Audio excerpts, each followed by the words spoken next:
వ్యతిరేకం కాదు, పేదలకు వ్యతిరేకం కాదు, నిరుద్యోగులకు వ్యతిరేకం కాదు.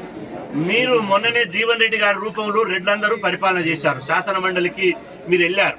కాబట్టి ఈసారి ఒక బీసీ బిడ్డకు అవకాశం ఇవ్వండి. నేను అగ్రవర్ణాలను కూడా అడుగుతున్నా, ఒక బీసీకి అవకాశం ఇస్తే మా బీసీ సమస్యలు పరిష్కరించుకునేటువంటి అవకాశం వస్తుంది.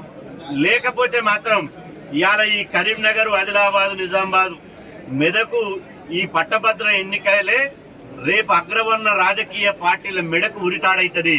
మీరు కనుక ఇక్కడ బీసీకి టికెట్ ఇవ్వకపోతే, ఈ గ్రాడ్యుయేట్స్ ఎన్నికల్లో ఒక బీసీకి మద్దతు ఇవ్వకపోతే నేను అన్ని రాజకీయ పార్టీలను హెచ్చరిస్తున్న, ప్రధాన రాజకీయ పార్టీలు కాంగ్రెస్, బీజేపీ, టీఆర్ఎస్ పార్టీలను హెచ్చరిస్తున్నా.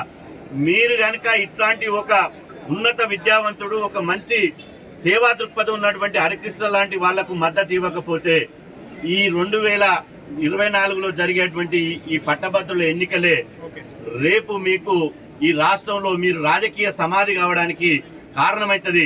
రేపు భవిష్యత్తులో మేము 100% వీరికి సాంఘీభావం ఉంటాం. బీసీల బాణిని చట్టసభలో వినిపించడానికి మా శక్తివంతం లేకుండా పార్టీలకు జెండాల ఖచ్చితంగా ముందుకు సాగుతామని చెప్పి ఈ సందర్భంగా తెలియజేస్తున్నాం.